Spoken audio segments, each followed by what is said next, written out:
welcome everybody. We are very happy to be with you for this second webinar, second free webinar we offer. So we have decided to launch this series of webinar because of the COVID situation and because we strongly believe that coaching is a great way to help and support people in these challenging times. And we believe it's going to be more, coaching is going to be more and more important in our new reality. So we are really happy to share some tips that we are learned during our journey to develop and grow our coaching businesses. Okay, so the first webinar was on how to create a coaching program. So now you might know, you might have a great coaching program, you might be a great coach, but what if you don't have any client, right? So today we're going to focus on how you can get more clients. We will share many tips. We struggled a lot at the beginning and we don't want you to struggle. So we're going to share what we have learned. Okay? So the rules. Please mute your mic now. Write your questions in the chat if you have some. Again, we won't be able to answer all the questions on spot, but we will take the time in the middle of the session to answer some of them. There will be some polls. Please participate to them. We want this webinar to be as engaging and as interactive as we can. There will be a breakout room at the end of the webinar. And if you have any quality issue, please turn off your video. All right, we're going to briefly introduce us, but I think most of you know us already. So Géraldine Gauthier, I'm very happy, very lucky to have met Géraldine a few years back and launching a Go Master Coach together. She's one of the, for me in my eyes, one of the best coaches out there with 18 years professional experience, and she has like thousands of certification, like PCC certified, Gallup Strengths coach. She's very passionate about NLP, behavioral coaching. She's a mom of 3 wonderful kids and a triathlete. Like she has won some races even, so very efficient triathlete. Okay, so she's Lily is a best sales, as you can see, right? I'm the coach, she's a sales. She's an amazing sales and tech person. She worked in finance. Most of her career has been in finance. She's the brain behind the amazing app that you have access to. You have access to the app for 1 month. Please use it. It's a great app to develop your coaching business. Lily is passionate about entrepreneurship. She has launched many startups and she loves sharing and teaching others. And she's involved in many NGOs as well. This is us. Okay, and what about Go Master Coach? So at Go Master Coach, we offer 2 things. The first thing is the ICF certification program. So if you're not a coach yet and want to become a coach, you can join our next batch. And we offer an application as well. And our mission is to help others develop their skills and help others do that. Okay, we have 5 pillars of philosophy. I think it's important that you understand who we are and what are our principles and philosophy. The first one is whatever we offer, we share is based on industry researches and best practice. The second one is very important, and we expect you to do that today, is learning by doing. You're not here to just listen, you're here to think about how you can grow your business, take notes and be actively present.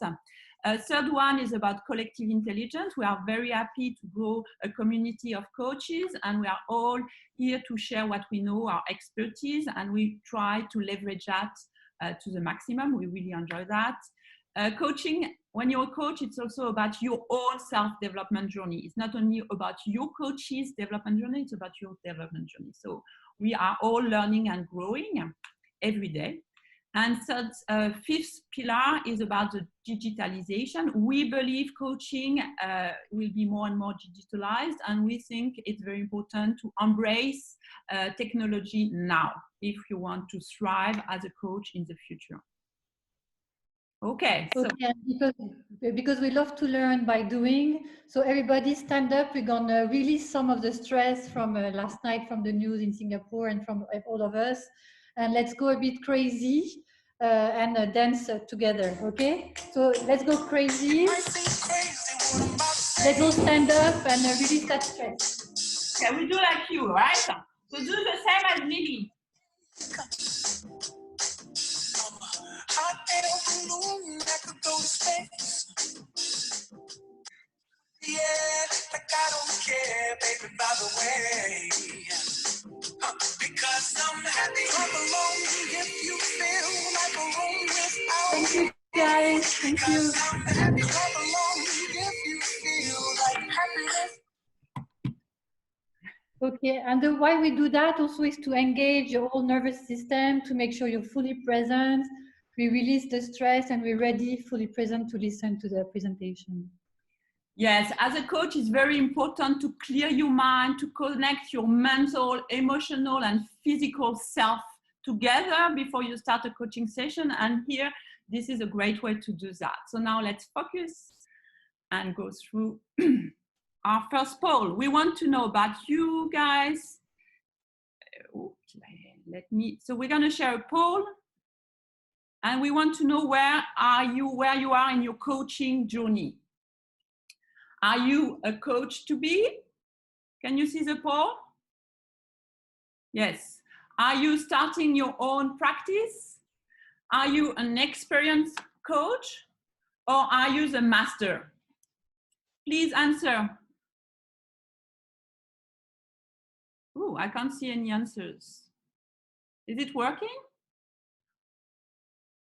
Okay. Yes, we did. Yeah, I just submitted the answers. So. Oh, because I have 0 answers. So let's see if I end the poll. Relaunch the poll. Share results. Ah, yes, that works. Yeah. Okay, you see the results? I can't see anything. Yes. So coach to be, so 50% are coach to be, starting the practice 30%, experienced coaches, we have 15% experienced coaches, and maybe we have 1 or 2 masters. So good to hear. Yeah. All right. It's very important to know at which stage of your coaching journey you are to adjust as well what we're going to share with you today. So now that most of you are at the beginning of your coaching journey, I mean the journey to become a coach, so what prevents you from growing your coaching business? Is it that you feel it's a daunting task? Do you think you're not a good salesperson? You might be a great coach, but you don't know how to sell? Is it because you don't know anything about sales and marketing? Is it because you try, but you don't get any traction, whether on social media or anywhere else? Is it that you don't know how to create your website? Or you just don't know where to start? Okay? I think we do have another poll. Stop sharing on that. So for most of us, there's a lot of tension because we love coaching, right? I love coaching, but we hate selling. Most of us is the case. And I'm sure you can relate. Raise your hand if you can relate to that, please. Yes, can you relate to that? Okay, so the issue today is to make sure that you start love selling. You need to love selling and love coaching at the same time. And the good news is that it's possible. Selling can be a fun, it's game, and it's about helping more people,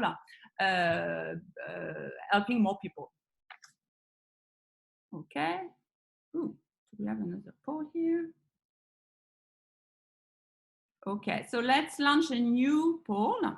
What prevents you from growing your coaching business today? Is it a daunting task? Is it that you're not good at selling? Is it don't know about marketing? Or you don't know how to create a website?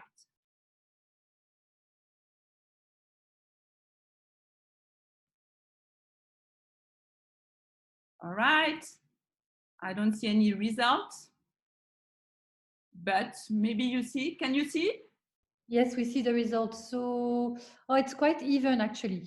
Okay. So almost 30, 30, 20, 30. So it feels like a daunting task, not good at selling and don't know anything about marketing. And the website. So it's good. At least we're going to cover all that today. So good All to right. see. Thank you. Great. So good news. We're going to cover all that.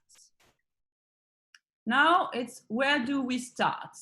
So how do you feel now? Do you feel excited? Do you feel overwhelmed? Do you feel grateful? So think about how you feel now. And we're going to help you. Lily, you want to introduce the agenda maybe? Yes, so the agenda today, so we're going to do an introduction. We're going to go through the customer journey, which is one of the pillars of marketing. So we're going to go through this customer journey. And so we're going to do my irresistible offers. How do you build an offer, a brand, a website, sales techniques, and in sales techniques, so like ethos, pathos, logos, and the 6 steps to client acquisition. We're going to go through the chemistry session, and we also wanted to give you very pragmatic pointers and tools that we love to use, like the Wix or everything. So we'll go through that. Okay, so now grab a pen, guys. Be ready. If you want to get the most out of this webinar, you really need to be active. Do not multitask. Focus on what we want to achieve through this webinar. You're going to receive as much as you give. So if you don't give your energy today, you won't receive anything. So if you're fully present, if you're here, then you're going to receive a lot, and it's going to be quite a dense webinar. So you're going to get the most out of that. We want you to take that pen and that piece of paper, and when you can think of anything during the webinar that you should be on your to-do list of things that you want to commit, you write it on that paper, and you're going to do a breakout at the end where you're going to talk to someone about the things that you are going to commit to do. Okay. So first, the customer journey. When we look at the customer journey in the marketing, so that's called the marketing funnel, but now it's an hourglass. So the funnel is the top part, and the hourglass is like also the bottom part, which is more the post-purchases stages. So we're going to go through all those stages. We're going to explain to you the customer journey, where they are going through. So the first step, for example, is going to be brand awareness, about the engagement. How do you build the brand? Okay. Yes. So another model, maybe one step. Another model is AIDA. So AIDA is awareness, interest, desire, and action. So a customer first, that's a simpler version. Like first, he has to be aware of your brand. Oh, that brand exists. Then he has to be interested. Oh, I'm interested in that brand. Then he has a desire. You build desire, that always interested to know more, evaluating. Should I go with that brand? And action, which is about buying. Okay.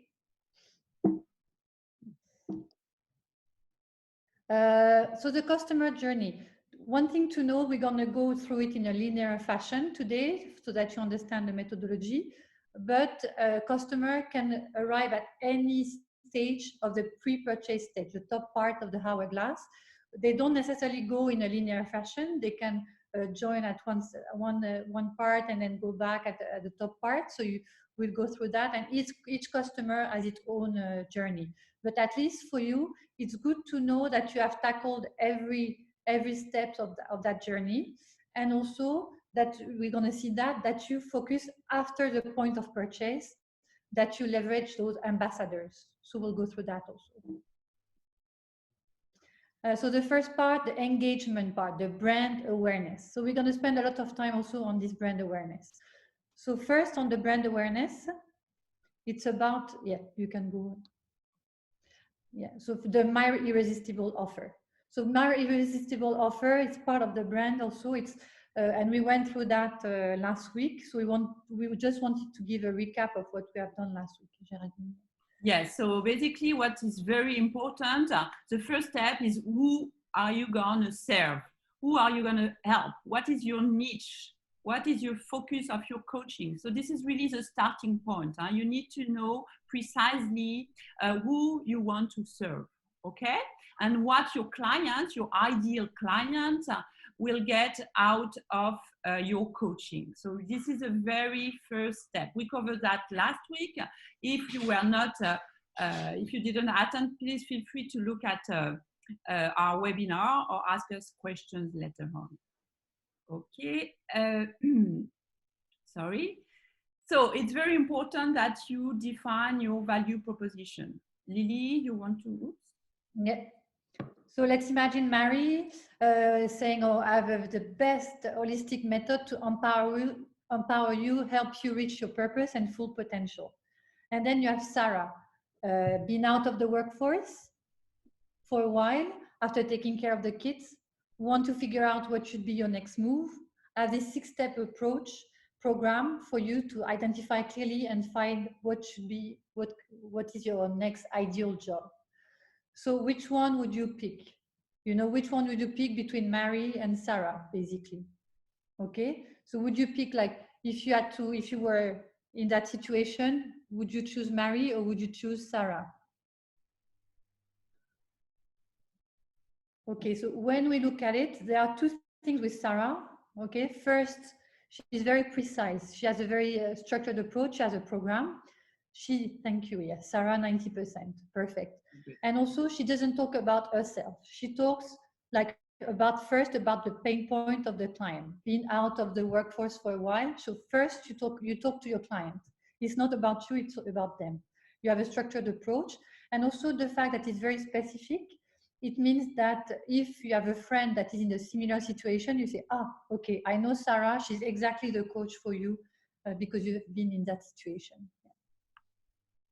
So we are happy to share what Mary did, and Mary is today with us. So she attended our webinar, our first webinar, and after the webinar, she designed a website and she wrote a value proposition and a program. So this is what she did. So this is we are happy to share that because we want you to be inspired by Mary. And she created her own programs as well on the Go Master Coach application. This is something that you can do easily, create your own tailored, customized program. So thank you, Mary. Now, as we mentioned, your irresistible offer has to be very, very clear because your clients, they need clarity. So you have to be clear yourself first, right? So this is a great way, if you're not sure yet about your mission as a coach, your value proposition, you can just try to fill this sentence. So I help, then you will insert the target group. So for instance, it can be I help overwhelmed entrepreneurs. Those are your ideal clients. To do what? Insert the results. To save 10, 20 hours per week. By how? By streamlining their life and businesses. Okay? So try to write this sentence and answer who's your target group, what do they expect in terms of results, and how they're going to reach that. 3 important points. Yeah, go ahead. Sorry, instead of saying I'm a life coach or something very generic, at least whenever someone asks you, okay, what do? You have this sentence that you can pull off and tell them. I think it's a great framework, very simple, but very impactful.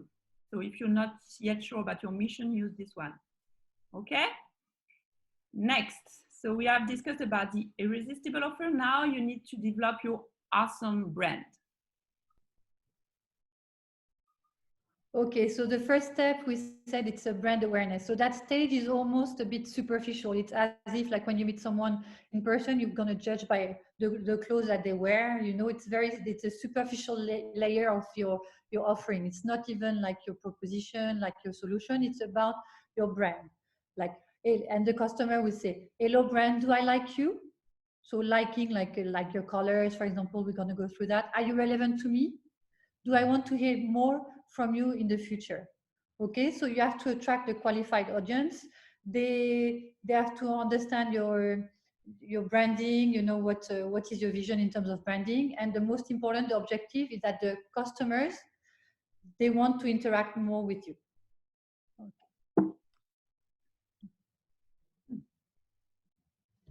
Okay, so we did yeah. So, for example, so this is the Go Master Coach website. We have like a few colors on the website and focusing on what the customer needs. You know, we were Okay. Yes. Yes. Yes, Okay. that's good. Yes, so basically we wanted to show you that you have only 15 seconds to attract a client. And that's why we only showed the website for 15 seconds, because that's the amount of time you have to capture someone's attention on your website. And that's on a website, 15 seconds. On a post, when people are scrolling through, it will only be like 2-3 seconds. So how do you attract the attention? It's again, yeah, you can go. It's again very superficial. So branding, we discussed it last time. It's all about these things: logo, strategy, value, design, building the trust, building your identity, your marketing, your logo. And so how do you establish your unique brand? We discussed about my value proposition and unique selling points.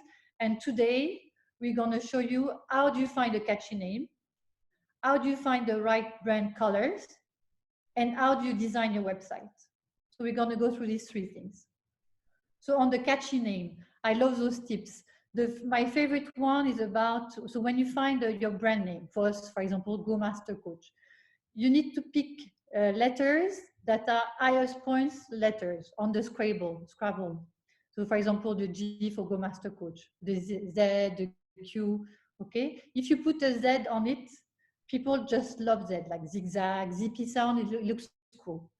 Every name has its downside. You will never find the best name out there. There will always be someone or something that's not good with it. For example, for us, Go Master Coach, we feel it's too long, but because if you want a .com, it's very difficult to have a short one. Can Siri spell your name? So if you talk to Siri and you say Go Master Coach, will they understand and will they spell it correctly? Because if you have to say to someone, okay, that's my name and that's how you spell it, you're going to defeat the purpose. The bar test. Okay, the bar test, if you go into a noisy bar, unfortunately, we cannot do that these days, and they ask you about the name of the company and what you are doing, they should be able to understand. It's just a few seconds.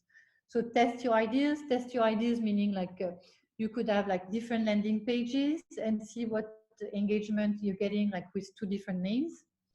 Why is it called that? Like the meaning of the brand, you know, why are you choosing that name? So there should be a meaning. The .com, so that's an important one. Is the .com available? And for those who've been through that, that's one of the most difficult one, especially if you want a short one. And if you are stuck, there are plenty of websites out there that can help you with that, and sometimes for free.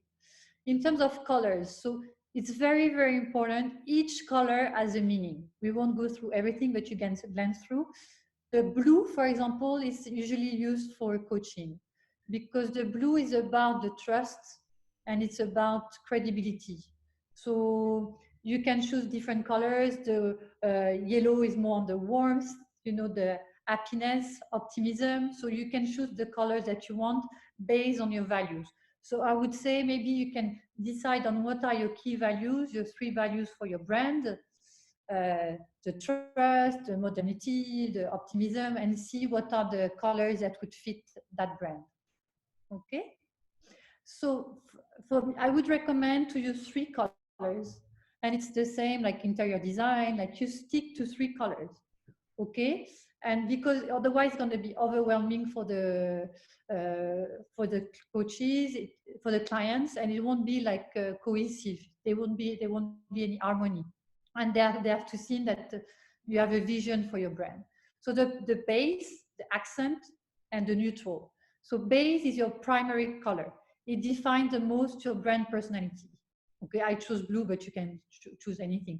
The accent is a pop of color. Okay, what is the pop of color that you're going to choose? It's a secondary emotional response. It has to be matching visually with your base and appeasing to your audience. Neutral is often like a white, gray. If you take a black as a neutral, it's going to be a bit overwhelming sometimes when you see like if you can imagine a black website. And in terms of transparency, I wouldn't recommend black as a background color. For me, I love white, pure white. Okay, so this is with 3 colors, but there are also different ways to look at it. You could choose 3 colors that we just recommended, but you can look at monochromatic or else. For example, complementary, the third one, is using opposite color. So sports team, you can see on their jerseys, sports team, they often use the complementary style, so two opposite colors, because it's very dynamic and very stimulating visually. If you use like monochromatic, it's going to be difficult in terms of your website. Monochromatic, it can be a bit challenging to use. Triad, so we just discussed triad, which is a bit like the three colors or three different colors. So you can decide what to do. Okay, so just now, if you want, you're not sure and you're not an expert and you're not sure about your sense of aesthetic, what you can do, and I strongly encourage you to do that, is to create a vision board and just to pick up some images that you like, some colors, and make sure it's harmonious. You can do that on Pinterest, you can just do that on PowerPoint, you can do that anytime, but before you launch your website, think about that, step back and look at what you want to convey in terms of messages. Huh? And so don't reinvent the wheel. You know, when we start something, we always want to reinvent the wheel. There are plenty of websites out there that are super cool that you would love. So take the time to dig and see which one you like and which color you like, and even in terms of fonts. And that's the way it's done also with interior design. And that's the way they do this mood board. Okay, so now you guys have your awesome brand. Let's focus on your amazing website. Okay, so we discussed like you have 15 seconds. So how do you impress someone in 15 seconds? Okay, so a few tips, very simple tips. Make it easy for clients to find what they need and accomplish their tasks. Okay, if my criteria is to find the price, I need to find it very easily. If I can't find it, I won't have the patience to fill out a form or do anything. So make sure it's very clear and you can find the information very easily. So user experience, clear navigation, clear design, stick to 3 colors. Make it easy for visitors to contact you. So there should be a contact, either a contact form or a contact with directly your email. So make sure you have it on your website. If you have forms, so you can have some forms on Wix on your website. If you have some forms, make it super simple, very few fields. If they have to fill out 10 fields, you're going to lose them. Put a call to action everywhere on every page. Okay, each time you see a client, okay, you're thinking of their journey, there should be a call to action somewhere. Even if you post on Facebook, on LinkedIn, what is the call to action? Okay, always think about that. Targeted landing page. So landing pages are very powerful tools. It's a very simple landing page that presents exactly a targeted action. For example, we did one for the ebook on the tools. It's just about the ebook and it's very small. It's like you don't have to scroll too much, and with a very clear call to action when for example, they just put their emails to receive the ebook. Leave out the hype. In terms of language, that's obvious. So proofread your grammar, no jargon, no acronyms. Also on the content, make sure you put your clear value proposition, like on Go Master Coach, for example, is on the top. We call it above the line. So above the line is that when someone doesn't even scroll down. So it's the first page that you see on your website, above the line. So make sure your value proposition is there on the above the line, and that you're talking to your client. Again, it's not I do that, but oh, you have this problem, you have this problem. Provide all the relevant information. I said trust building content. So how do you build trust? Testimonials, pictures of the founders, definitely. Make sure you are there, like you're transparent. The certification that you have, your company story, achievement, the case studies, third parties endorsements, like referrals, testimonials, and also pictures. Pictures are a very powerful way, you know, like to show what you do. They will get a good story about what you do and up-to-date content, obviously. So for us, we use Wix. We don't have any affiliate program with either, but I wanted to tell you. So Wix.com, there's also WordPress. We personally use Wix, but I don't know WordPress should be equally similar. So you can buy also your domain there. They have templates. and the search engine optimization, which is for your ranking, your natural ranking on Google without paying, on the SEO. So SEO with those, for example, Wix, you can put like a description of your page, the title of your page. So make sure you optimize that SEO. There's a SEO tab on Wix, for example. I don't know about WordPress, but I'm sure there is. Yeah. Yes, and you can create your template for free in 2 hours. I mean, you can use the template and just customize it with your name and everything. In 2 hours, it's done. Okay, so now you have your website. So let's move to content. What about content creation, Lily? What does that mean, content? Okay, content creation is like when you write, when you post an image, when you, everything that you are writing, like as a on the post, or everything that you are posting is a content. So how do you find the right content to post? And in social media, it's not at all about how many followers you have. It's about how much attention you can get.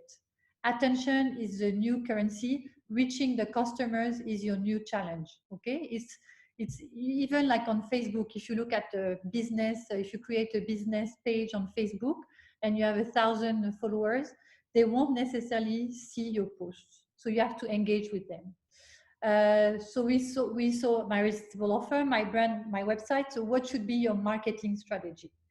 In terms of content, 80% of your attention should be on the first few seconds, how to grab the attention. It should be on the title and the top, like even the title of your content, spend like 80% of your time, even if it sounds counterintuitive, on that title. And we'll give you some tips about that.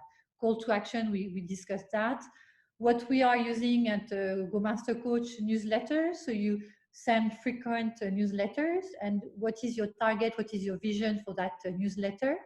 We use MailChimp as a tool. So you post LinkedIn posts, you post Facebook posts, and we discuss the search engine optimization of Google. One thing I wanted to say on that is about the ads. So don't, at first, don't pay for ads, you know, like Facebook ads, Google ads, LinkedIn ads, because with that, you won't be able to see what is your real value. Because if you pump it with money, then you won't know if you got a reach because of your value or because of the money. Yeah. Now, let's ask you, what are your biggest hurdles to post content? And I'm going to launch a poll now. Can you see it?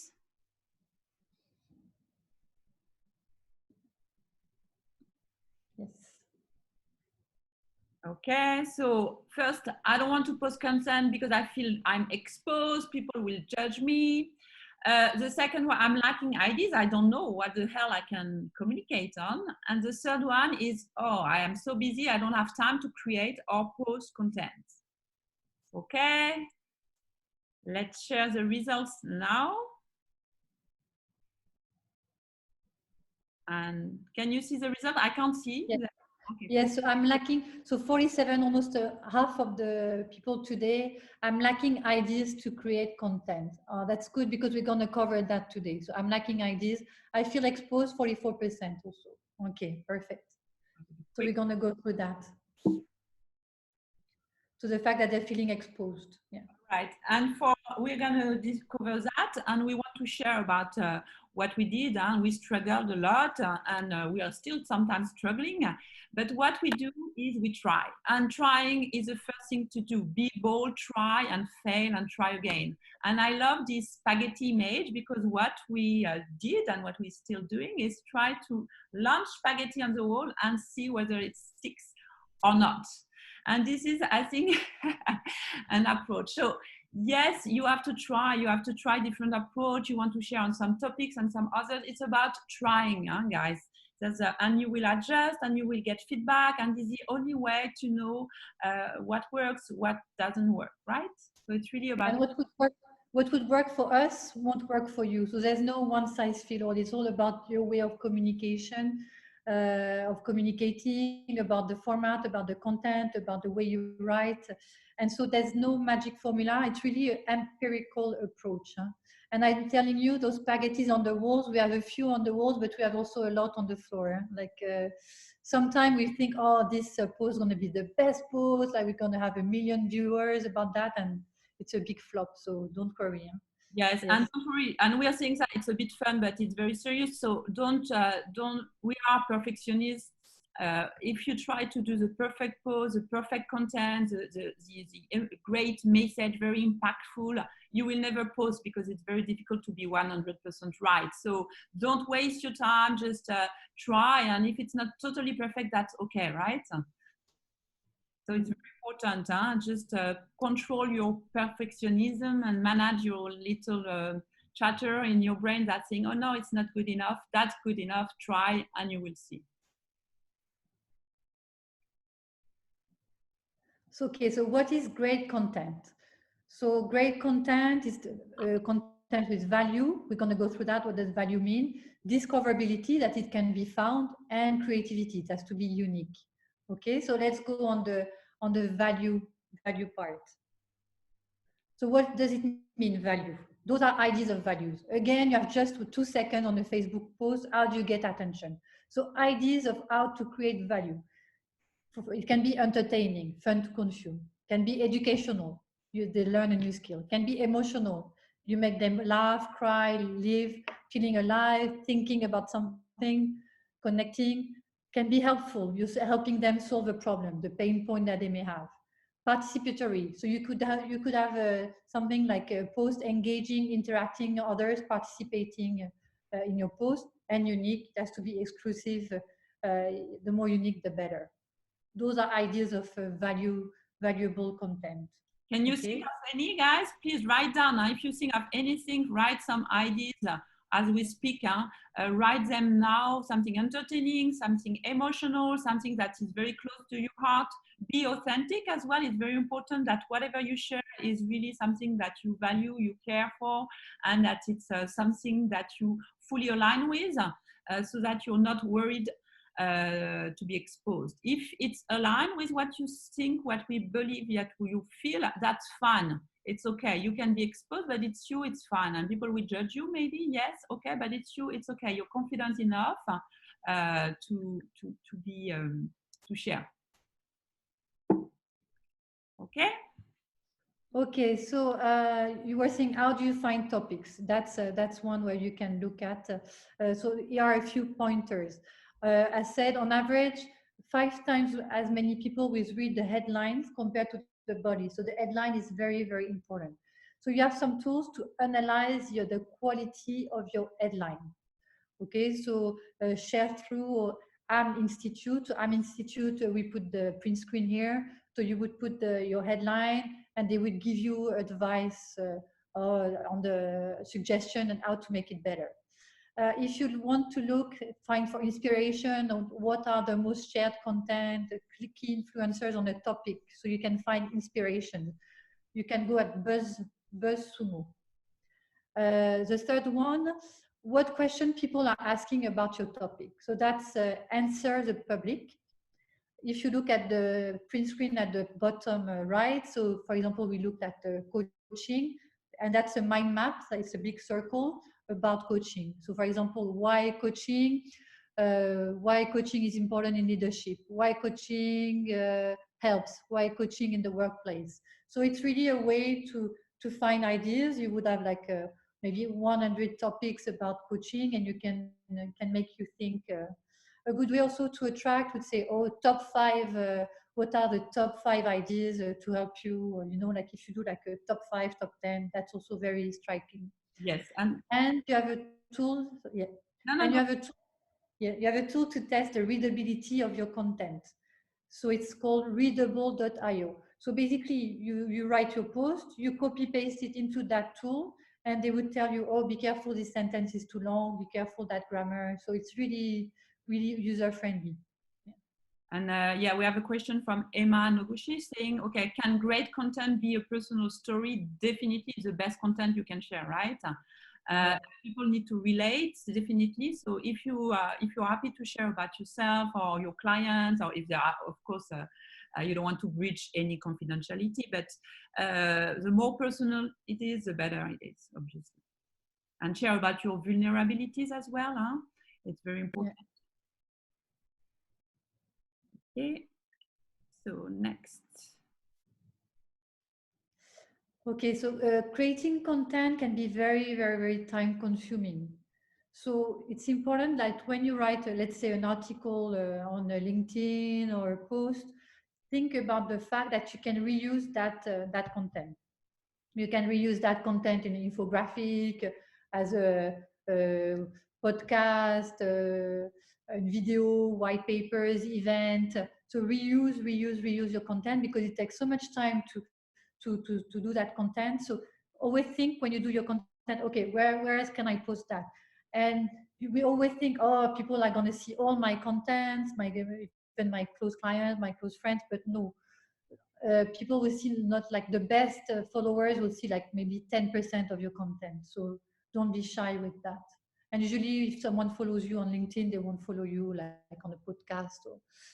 Okay, so those are examples of coaching income streams, of ways you can also do some content. So I'll let you look at that, but creating an ebook, coaching packages, so coaching, being a motivational speaker, being a mentor, doing seminars, becoming a trainer like we're doing with the Go Master Coach, doing some audio series or podcast, being like focused on writing newsletters. So there are many ways you can look at that, and try and see what sticks again. Like see where is the spaghetti, where is which one is the wall that is sticking the most. Yeah.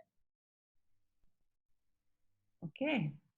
So now we discussed about value. Okay, value. Now it's about discoverability, which is like key. If your content cannot be found, it doesn't exist. So how do you make it discoverable? How do you make it discoverable? How do you make it discoverable on Google, on Facebook? So let's look into that. Yeah. So Google AdWords, when you'll be ready to go on Google AdWords, there are 4 things to look at. First, pain points. So list what are the pain points of your client. Then look at Google Ads Keyword Planner. I'll show you after what it looks like. And look if this word is in high search demand. Okay, if you have a pain point in view, okay, is it in high search demand? How much would it cost me to pay for that word? Is it a trending topic? So that we're going to see also. So trends.google.com. It's quite fun to look at that tool. It's free. And then is it low competition? So just type it on Google and see if you have a lot of competition. So you've hit the jackpot if you can fill a pain point, if in high search demand, if it's a trending topic, and if it's a low competition. So I'll give you an example of the trends.google.com. So last night I looked at the pasta, rice, and Kardashian, and which one is the most popular. So apparently rice, that's on the United States for the past 12 months. So it's about rice. Okay. And I checked also, are people looking more at purpose or work from home?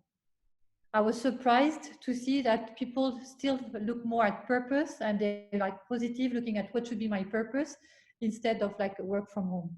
And that is a decreasing trend on the work from home. So it's quite interesting. You can look at that tool.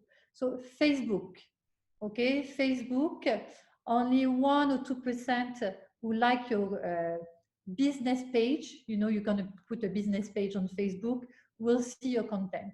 And so you still have to engage with them. Why Facebook is doing that? Obviously, because they want you to pay for advertisement. So it's about how do you engage your customers? How do you engage your followers? It's not about how many you have. It's not about I have 1 million followers on my Facebook page, business page. It's how do you engage with them? Okay. So it's more about the quality of the content and the quantity. Engagement is not, when you scroll down, it's not considered an engagement. Facebook will look at the engagement when someone does an action. And then it's a virtual circle.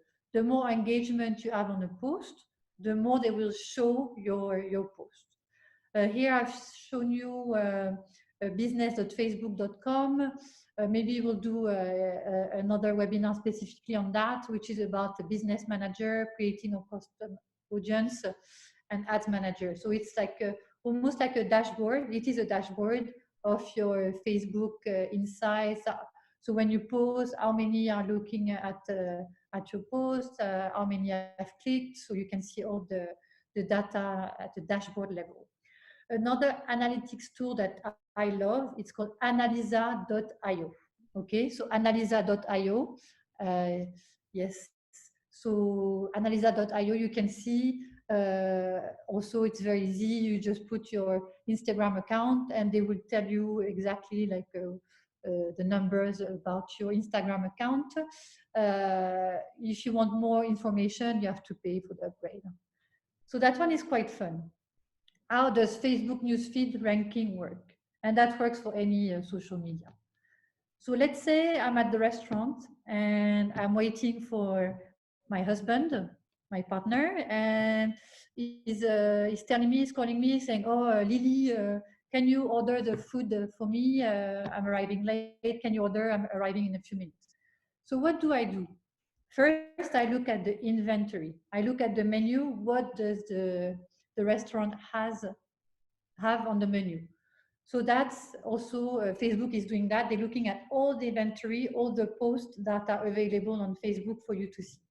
Then they would look at signals. Okay, okay, my husband last night, he ate a fish, so maybe he won't like to eat fish. He likes this kind of food. So maybe, okay, those are the signals for me to have some prediction. So same for Facebook. They would look at how old the story has been, like how old it is, who posted it, because depending on some people that you follow more or not, they would rank, give that scoring higher. And also, how fast is your connection? So if you are in Wi-Fi, they will show more videos compared to if you are in a 3G. Then they would make informed decision. They have this relevancy score to rank those feeds, and they would have the best, the highly ranked feeds first. And so for them, recency is one of the most important. So the first few, like few minutes, few hours of your post are the most important. So you have to make sure there's some engagement on that also. Okay, so we covered brand awareness. That was the biggest topic. Yeah? And now this stage is about the like. Okay, does the customer like you? Do they like your brand? Now they know about your brand, but are they interested in your brand? Okay, so that stage is about the value proposition, exactly what we discussed last week during the webinar and at the beginning also of this webinar. It's about your pain point, the value proposition, and so the client would say, what are my pain points? What are my challenges? And the opportunity. So it's an opportunity to show that you are answering those pain points. Okay, so that's the stage 2. And stage 3 about the research, investigate a solution, 1 up. It's about your value proposition. Okay, okay. Okay, what solution are out there? Yes, stage 3. Sorry. Yes, what solution are available? What are the alternatives? What factors should I consider? Okay, so that we discussed already. It's about your unique selling point, your value proposition. Yes. So that's when they are investigating solutions. So they have a pain point and now they're investigating. So that we've covered already. Desire, building the trust. Okay. So how do you build that trust? How do you build that desire? So the customer will ask itself, does this solution solve my problems and meet my specific needs and requirements? Okay. So your customers and you, when you do when you judge, when you're deciding on a solution, they would have this internal checklist. And so your role is to anticipate these needs. So an example of checklist that they could have. And that's just an example, but please do it for yourself, okay? Do this checklist that you think your customers, they're asking themselves when they go to your website or when they go talking to you, like for the chemistry session, what is important for them? So just an example here. Can I trust this coach to help me resolve my pain point?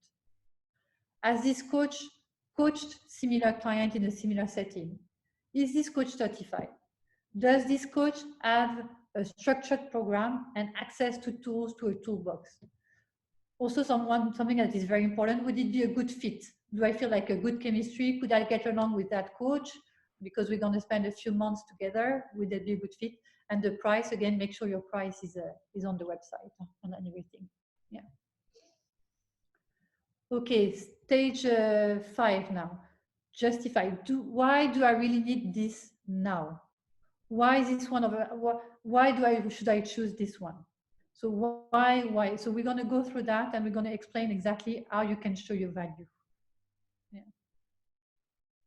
So Right. that's the sales part. So that's the most exciting part for me. It's about selling. What are the cool selling techniques out there? And I've been you can launch the survey. Yes, I've been a sales for many years, heading a sales team in APAC. And there's a very simple technique we're going to go through. So yeah. Do you feel you're a good salesperson with a good conversion ratio? So what do you feel? Yes, I'm great. My conversion ratio is amazing. Each time I believe it's going well. I'm okay. No, I don't know how to sell. I'm gonna leave you 5 more seconds to answer. And there's so many coaches that don't know how to sell, or they don't feel it's in their DNA.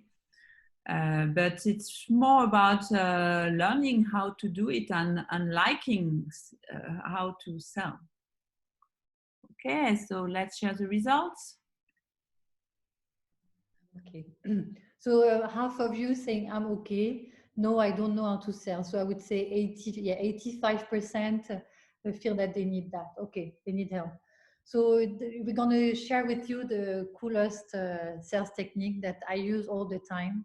So basically, you have to make sure that when you talk to someone in any persuasion that you're going through, that you are going through those 3 stages in any order. But ethos first, no, ethos, pathos, and logos. So ethos is about building your trust and credibility, your character. Pathos is about the emotions, and logos is about the logic. Okay? So ethos first, on the character. How do you build credibility? What is important for clients when they are hiring a coach? So this is a study that was done by the Harvard Business Review. Clients saying what is very important for them to look into coaches. So 65% of them said that it's very important for coaches to have experience in a similar setting. So what does it mean for us? When we look at that, that's something that we need to put on our website. That's something that we need when we're talking to a client, that you have this experience. So make sure when you do your chemistry session that you would talk about another client that has exactly the same issue. A clear methodology, we talk about that a lot at the last webinar. Clear methodology, the quality of your client lists. At the beginning it's tougher, but make sure like the more you build up that, the more you have that, and etc., etc. Okay, so the second one is about the pathos. For me personally, that's the most important one, and that's the way I'm the more convinced when someone talks to me. So it's about when you sell this pen, when you're talking about the coaching, it's not about selling coaching, it's about selling the experience. Okay, it's about asking Leonardo DiCaprio question about the pen, identifying the objective, the pain point, the key decision factors.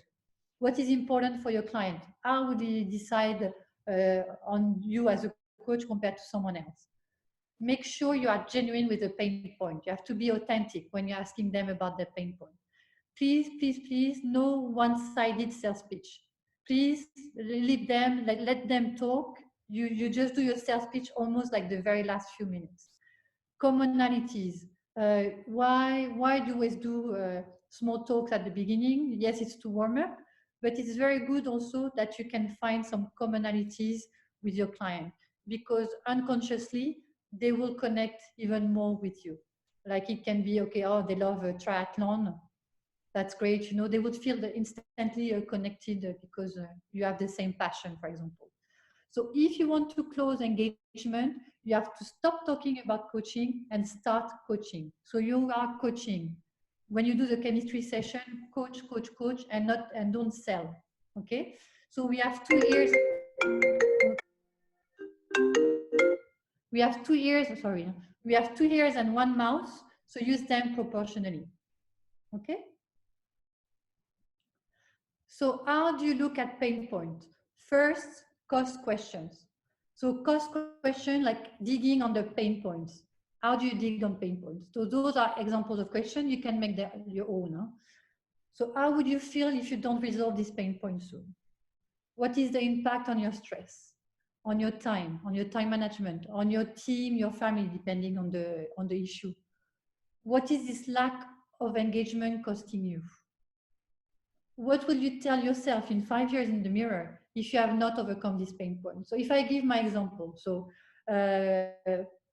I'm struggling, for example, with my personal life. I can't find any guy out there. That's a true story. And I'm like, I'm full of limiting beliefs, even if I know it, but I'm like, there's no good guys out there. I will never find the right one. All the good guys are taken. I'm not even trying. So if I have a coach telling me, okay, so how would you feel like if in 5 years you're still in the same situation? Oh, wow, I'm 40 years old today. I'll be 45 years old. It means like it's going to be more difficult for me to have a family. And this is helping the coachee realize even more a sense of urgency.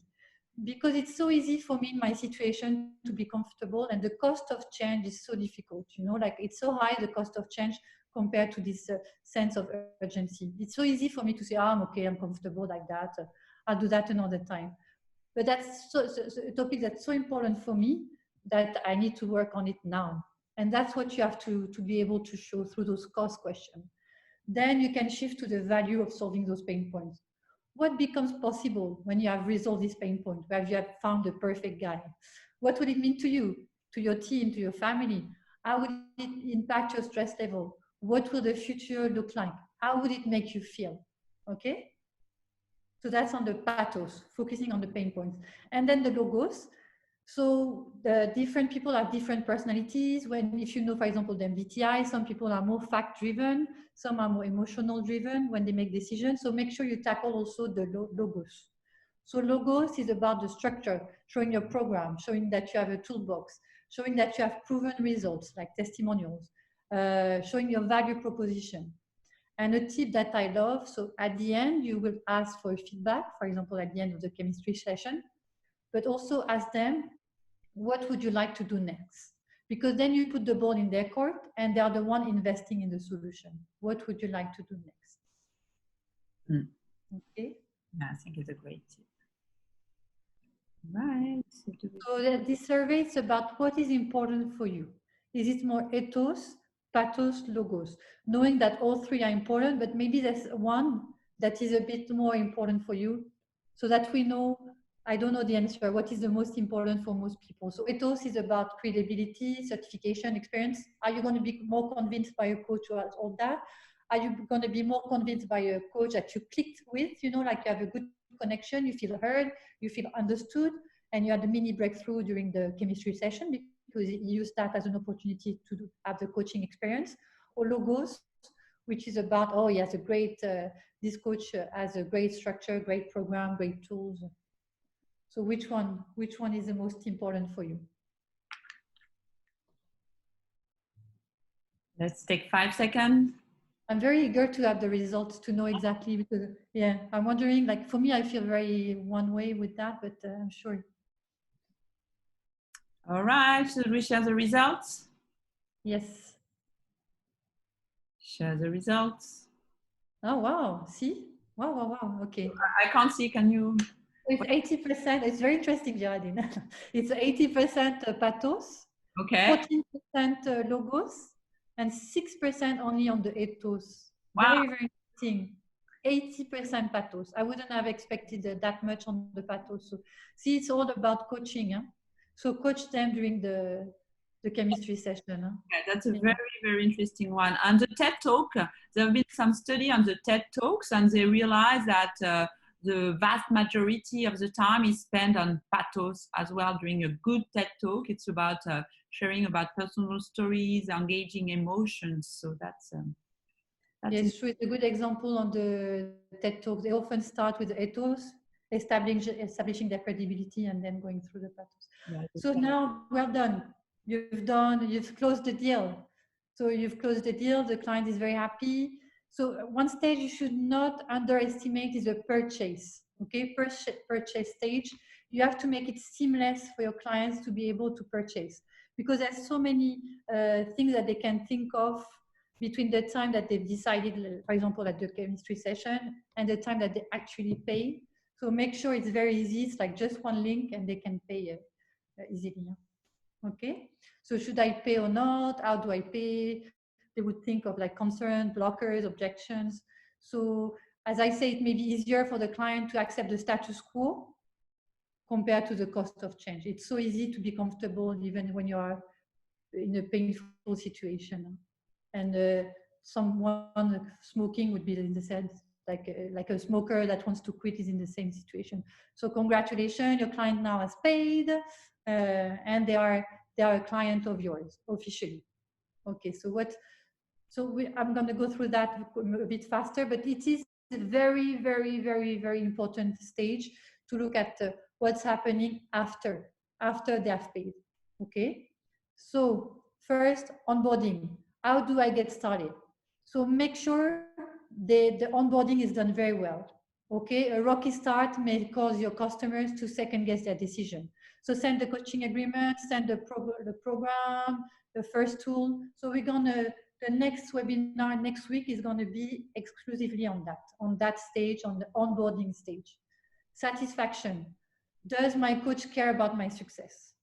Am I satisfied? So what do you do for that? You ask for regular feedbacks. You ask for the success factors. Every coaching session, ask for feedback at the end. What did you think? What was useful for you? Authenticity is key. Make sure you genuinely care and that they can see that you care. Upselling, it's about what other value can I get from my coach? That one is a bit more tricky.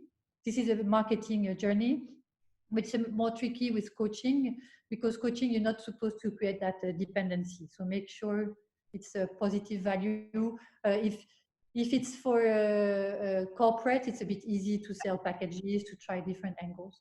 Ambassadors. So that's the last part of the hourglass. What can I do to help my coach? So for example, for me these days, like I'm helping, there's a restaurant, I have a friend that launched a restaurant called Jag in Duxton in Singapore. And because of the lockdown, I feel I want to help him. And I love his food. He just delivered to me the best ravioli. And so I told all my friends, because I'm happy to help him. And I feel even when I tell to Géraldine, oh, you should eat that food, I'm creating value also for Géraldine, because I know I'm recommending an amazing service. Yeah. So that's the end of the funnel, of the hourglass. No, it's not the end, because you have to make sure that your ambassadors, they remain happy, and that you have to keep building the relationship. So for example, with Go Master Coach, one of our values is this generosity, and we love creating those free webinars.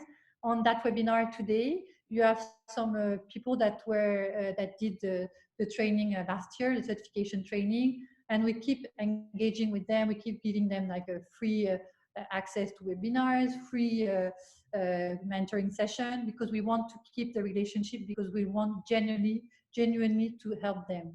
And they are the best ambassadors helping us too. Yeah. So it's a two-way value. Okay. So in terms of client acquisition, just to give a bit of a... Okay, so in terms of client acquisition, so you have all those great tools, you have your offer, you have your brand, and you have a website. But now, how do you engage more clients? So it's very important as well that you share with your friends and network. For instance, if you're a new coach, you've just been certified, share with anyone you know that you're a new coach. It's important that people are aware of that. You can start with pro bono. You can say, okay, I'm a new coach, I'm just certified, maybe I can offer 1 or 2 sessions for free, and then if you're happy, you can just pay me for the 3rd session and more. So obviously you will charge less at the beginning until you get confident enough to charge more. You can start by coaching your first circle to begin with. So it can be your former colleagues, some friends, some family. You can do that for free just to make sure you develop your coaching skills. It's very, very important to build an ecosystem. It's very important. So you don't stay on your own. You can be very lonely at the beginning when you launch your coaching business. So make sure you develop partnership. So for instance, me, I developed partnership with a psychologist because it's important to know some psychologists. And sometimes if I have clients and I feel it's what they're talking, it's more about mental health, then I will refer those people, this person to psychologist, and the other way around. I've get some new clients from a psychologist. She realized her clients needed more pragmatic, solution-focused approach. Okay, you can develop partnership with other coaches as well. Obviously, build your ecosystem with partners, but also with your clients, former clients, with Chamber of Commerce. I work a lot with the French Chamber of Commerce. And yes, so do a lot of networking online, offline. So online through the social media. Offline, it's a bit difficult these days, but here we are doing a bit of networking as well. It's very important for us to build a sense of community, and it's important for all of us to help each other. You can organize webinars. What prevents you from organizing a webinar next week? Nothing, right? It's really about you, your motivation. So if you want to share about something that is really close to your heart as a coach, it can be anything, on life coaching, on wellness coaching, please just do a webinar for free and just communicate on LinkedIn, on Facebook, to your friends. And you might have 5-10 people attending, but it's a great way to train and to learn and to share about what you care. Again, I'm just, it's very important. Don't be scared to try. I was so scared at the beginning, but then I realized, okay, I have nothing to lose and I have a lot to gain. So let's try. And yes, again, people might judge me and it might not be very good at the beginning, and I will fail, and I've failed a lot. My conversion rate at the beginning, I think it was like 10-20%. Now it's closer to 60%, 50-60%, I would say. So it's important to try and to fail and learn from your failures, obviously. So ask for feedback. Do not hesitate. As a coach, at the end of each coaching session, I always ask for feedback. So how was it? How do you think the session went? And it's the same. Whenever you meet someone during a chemistry, you can ask at the end of the session. So can you please share your feedback? What do you think? Okay. And also last but not least, I think it's important, if you strongly believe in the power of coaching, hire a coach. It will help you. If you're struggling these days, you don't know where to start, how to do, you have lots of limiting beliefs that prevent you from moving on, hire a coach, okay? Because if you're coaching, you have to also get help. I'm coached. I think it's very important to be coached as a coach. You want to add? Yes, sorry. And also the 3 P's of entrepreneurship: patience, passion, and perseverance. Patience, passion, and perseverance. So basically, it's not going to be done like that. Like Géraldine and myself, it takes like 1 year to build up that network, to build up a few first clients, and the word of mouth at the beginning is very small, but then it starts to be exponential. So you would have like an inflection point at some point where you can see it accelerating. So be patient. Yeah. So be really patient. And we have some comments, some sharing. So someone shared that I build my network through other coaches as well. Very important. Develop a great network of coaches, and don't see them as competitors. Don't see them as competitors. There's enough for everybody. And if your niche is clear, if you know exactly who are your ideal clients, that's okay. You know, there are enough clients for everybody. Don't see them as competitors, see them as partner.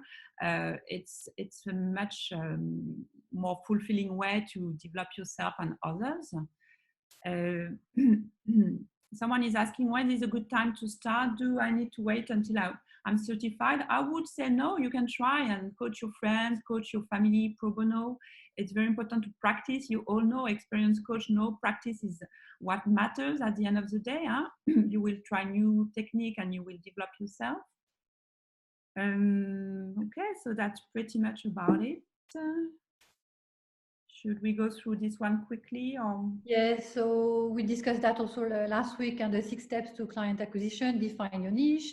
Make sure that when your niche is defined, that you are going posting on LinkedIn, Facebook, on the social media, then that you have a clear call to action to a landing page, email sequence, booking calls in your calendar and calling, and then the purchase. So yes, so we went through that. So now you receive a call from a client. What do you do? So that's the chemistry session. So we'll go very quickly because we covered that last time, but although it's the most important part, this is where you're gonna get a new client or not, right? So what I will say again is during the chemistry session, focus most of the time on your coachee. So ask a lot of questions, coach them. So you can ask, tell me about yourself, tell me about your situation, what are your objectives, and try to dig a bit about what are their, they will share about their objective, but they might have another hidden objective. So try to coach them about why do you really want to do that. Ask them about what they expect from you as a coach. Ask them about their past coaching experiences. Spend time and do a mini coaching session. This is the best way to show how you can help them achieve their outcomes. And as Lily said earlier, do not sell coaching, sell the experience. Okay? It's sell the solution, don't sell the problems. Focus on the solution, how they will feel, how they will think, how they will behave differently with your help. Okay? So you can see the ethos pathos logos, and so it's important as well to present yourself, to introduce who you are, what you have done. The best tip I think is really about sharing your client stories. Obviously you don't share names and you make sure everything is confidential, but share about success stories. That's the best way to engage someone. Okay. And you can share for the logos part about ethos logos part, the program, the logic, how you will help them through the various steps, and talk about fees and logistic. And do not hesitate, don't be shy to ask at the end, okay, so what are the next steps? It's very important to look confident and to be confident first, because people are coming in for help. They want you to be confident because they want you to trust you to help them, right? So feel confident and don't be shy. Ask about the logistics and the fees and what they think about the next steps. That's okay. And last but not least, I think it's good to ask for feedback. All right. Thank you, Jimmy, who loved this slide. A question from Emma, how long should be a chemistry session? So it's really up to you. I think I always do 1 hour. I always do 1 hour, and I read a book. This book is a great book, guys. The Prosperous Coach. They said 2 hours. I think it's a bit too much. Honestly, I'm not gonna do 2 hours. And their approach is from Steve Chandler and Rich Lipton, is to do a 2-hour coaching sessions. So basically they won't sell anything, they will just coach and show the magic of coaching. That's an approach. So it's really up to you guys. I will always do at least 1 hour, maximum 90 minutes. Yes. Okay, other questions? Okay, we're gonna move on because time is flying. So sell, again, very important, sell the experience, sell the solution, not the concept. Okay, we'd love to know about your key takeaways. Feel free to share in the chat. I would be happy to learn about the 3 key takeaways. Now let's just share about our top 10 favorite pointers. Lily, you want to? The website, so we told you about it. So those are the tools, the pointers that we use the most with the Go Master Coach, so that you don't have to go through that also. For the website design, I personally love Wix because I'm used to it. So I couldn't say for the other ones, but I love Wix. The CRM, we are using HubSpot. It can be a bit overwhelming at first. Maybe you can just use Excel also. For accounting, we use Wave. For the services, we use Fiverr. So Fiverr is a bit magical website for me. It's like if you want a logo design, if you want someone to help you with your PowerPoint, if you want someone to help you find a branding name. So it's like you can just pay someone. Sometimes it's even like $5 and they would do amazing services for you. So the great one I would recommend highly. Trello for project management. So I was just talking to someone who was overwhelmed with their to-do and can feel overwhelming to see what you have to do and what can you focus on. So making sure you have a good project management in place, especially if you have a team. So you have Trello. It's like almost like Post-its and shared Post-it with other people, so you can see what you are doing. In terms of images, we go on Shutterstock. So for example, this image, it comes from Shutterstock. Newsletter, so MailChimp. So we use MailChimp for the newsletters. Icons, so we often have like small icons. So we go on the Noun project.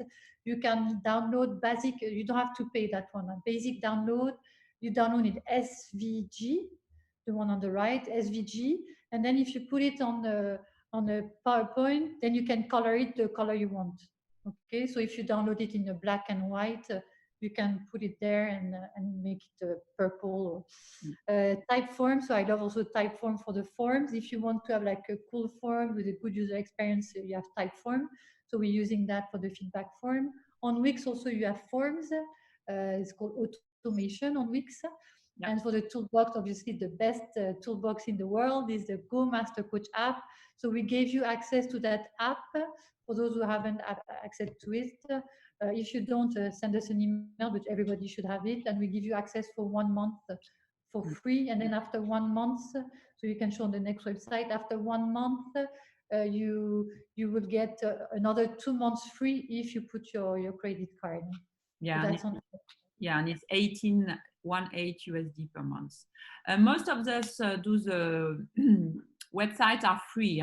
Wix, HubSpot, Wave. I mean, for the basic usage, it's free. So it's really use them, try, and it's amazing what you can get for free these days.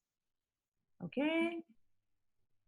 So yeah, we are reaching the end of the webinar. So we'll spend some 5-10 minutes to answer your questions. If you need to leave, feel free. We want to inform you that next week we'll have a webinar on the great tools to kickstart your coaching program. We know it can be overwhelming at the beginning. It's very stressful, especially if you have a new client. So we're going to give you some tips and show you what kind of tools you can use to start a coaching program. Then in 2 weeks, we'll discuss about how to structure a coaching session, and we'll focus on the GROW model, the most famous coaching model, and we'll share lots of great questions, very impactful and powerful questions that you can ask with the GROW model. And in 3 weeks, we'll look at limiting beliefs, what prevents anyone from moving on, from reaching their goals, and we'll share some tools, techniques to help your clients, yourself first, and also your clients overcome their limiting beliefs. We can start with the questions. How many clients at the same time do you recommend when we start? I don't think there's a minimum. It really depends on how. It's about yourself, how confident you feel. Starting with a new client, it takes lots of time. You have to prepare, you have to work after the sessions, but I don't think there's a minimum, maximum number. Okay. Feel free to use your voice, and you can unmute yourself also to make it more interactive, or if you're shy, you can chat. Like either way is fine. Huh? Yes, please share any question you have. Hi. Hi, this is Zineb. I just had a question. I mean, during the breaking room, I talked to Janet, and she said that you guys did a webinar on how to build a coaching program. So I wanted to know if we can still have access to it because I missed it. Yes. Yes. So for example, here you see gomastercoach.com/webinars. So without any capital letters, and because I realized it doesn't work. And when you use that, you can see all the webinars. So the recorded version of the past webinars, including that one. And so this one also will be there soon, and the upcoming webinars also. Okay. Okay, great. Thank you.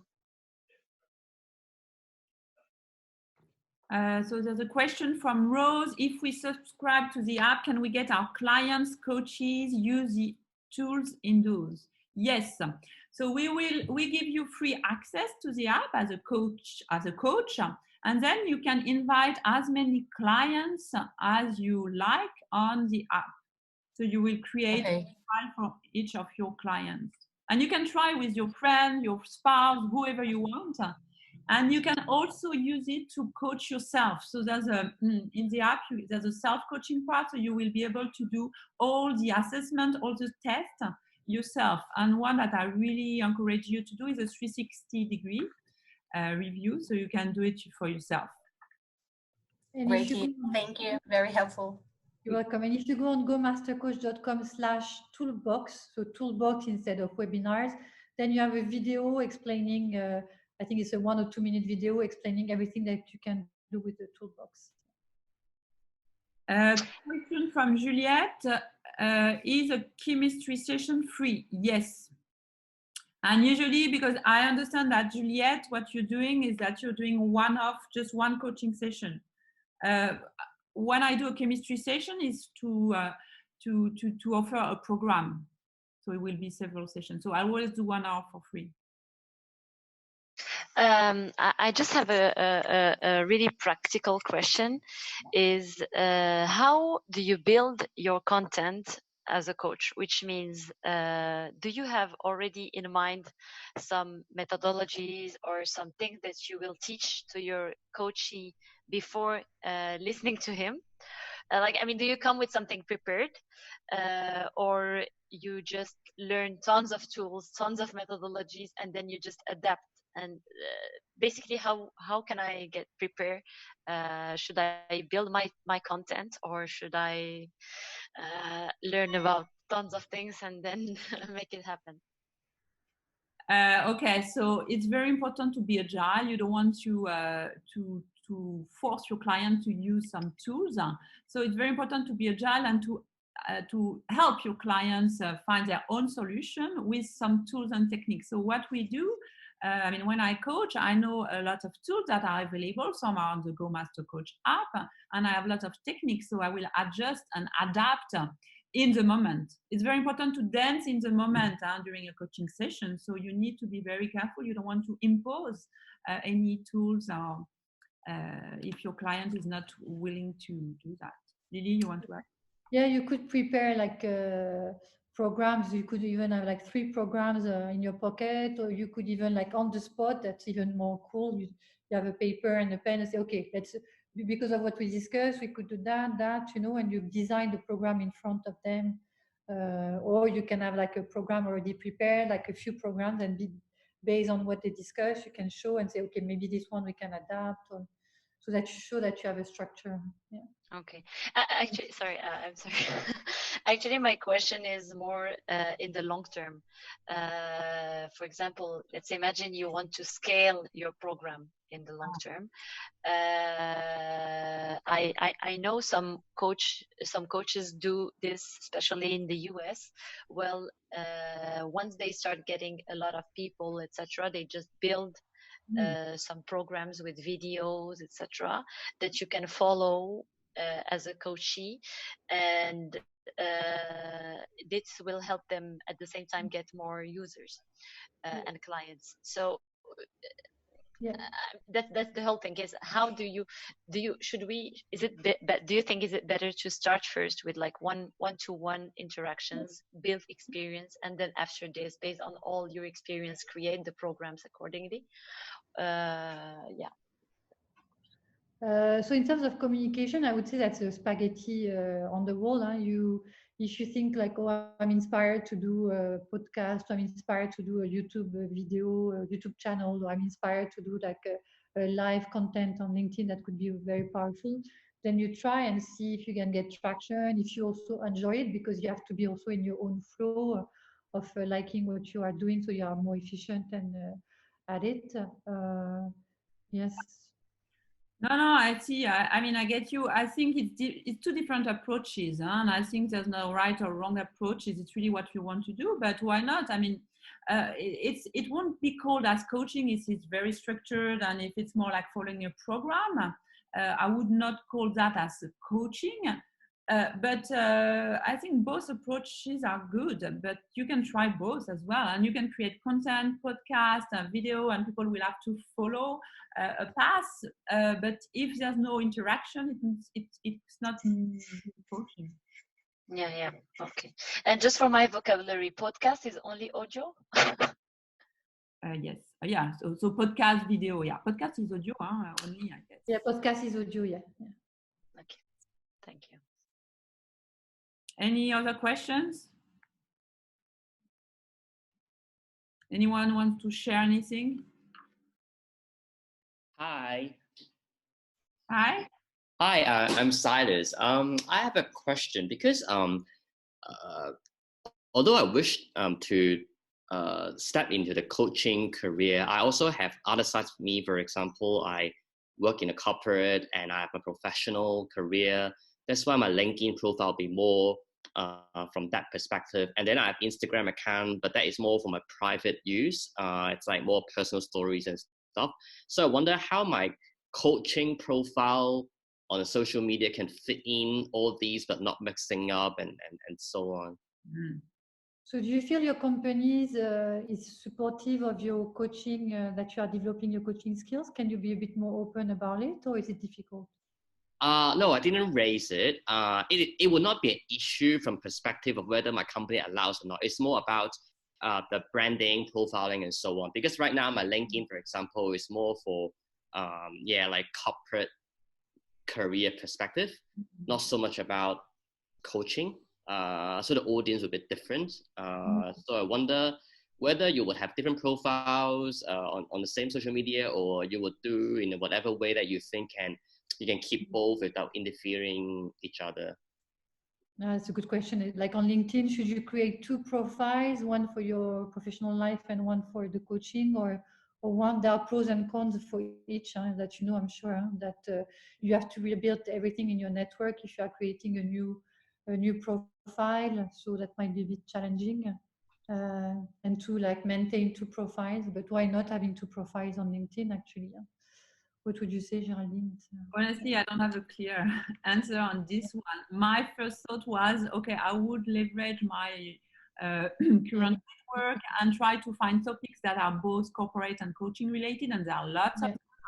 But it depends on how if you feel open with that. But I would definitely use my corporate experience to share insights on how coaching can help in the corporate world as a manager, but it's, if you're not comfortable with that, then it's a difficult call. And like the certification program that we are doing, most of the profiles, they are all managers and they have their professional life and adding coaching to that. So I think people understand that it's an additional skill and that it's very, very valued today. There was a survey done by Google with all their managers, and the first skills that was valued as the most important for good managers is the coaching skills. So there's really some cross-fertilization between being like in the corporate world plus having that coaching skills as an add-on. So thinking about it, I think it's better to have the same profile. Yeah. And people who wouldn't understand, like if they know you with both profiles, it wouldn't look authentic. So thinking about it, I would just use one profile. And you're using your current experience also to be a good coach, right? So it's really important to link the two together, because it's you, right? It's you have many different profiles. You're a coach, but you also are working in a corporate. So I think it's important to show who you are as a person, not as a coach or as an employee. But it's a difficult call. Okay. All right. Thank you. No worries. Any other questions? Are we about to close the last question? Anyone last question? And for those who are too shy to ask questions, we can stay a few more minutes also after we say bye to everybody. So feel free to stay. Yeah. Okay, I'm checking if we do have questions. It's just based on your personal experience, both of you. What was your timing? I mean, from the day you wanted to investigate the coaching part and the day you actually really give your first class, I mean, how long was that? From building your content, finding your first customer, structuring. Do you need, for example, a website before starting, or do you need to have it all done before starting? No, definitely not. I think you should start whenever you can. You should start small. It's a step-by-step approach. And for me, I think it took me like 6 months to 1 year to get to become really professional, to get many clients, and to build everything. Yeah, I had at the same time I had a newborn baby, so it was a bit challenging. So it really depends how much time, how much energy, how much you want to. And you were working at the same time? No, I was in maternity leave and I took a break. So that's here. It really depends again, but I think I would recommend to start now. Try to coach friends, people, to do pro bono, and then you don't have to have everything ready to start. Yeah. You don't need a website. You can start now. You can just you don't need a website. Everything we shared is are great tools, obviously, to grow your business to the next level. But to start, you don't need all that. You just need to be certified. Even before being certified, you need to practice a lot. You need to practice a lot. So you need to start with your friend, with your family. And once you're certified, then you can just start selling your services to your former colleagues, your network, whoever you know. You don't need all those things to start. Mm-hmm. Mm-hmm. Okay. Thank you very much. Lily, you want to add something? No, I think we're good. Huh? So people who want to stay for a few more questions, but we can say bye to everyone. And thank you very much for coming today. And I hope it was useful for you. And yes, here you have the QR code to have access to the web app. So you can use your email, and the password, we send it by email to you. Huh? For those who got access, you got an email from us this morning. Huh? Okay, thank you very much, guys. Huh? Thanks a lot. Thank you very much. It was very interesting. Thank you. Hey, thank you. Bye, Nayo. I recognized you at first. Now I realize. Okay. Thank you, guys. Bye.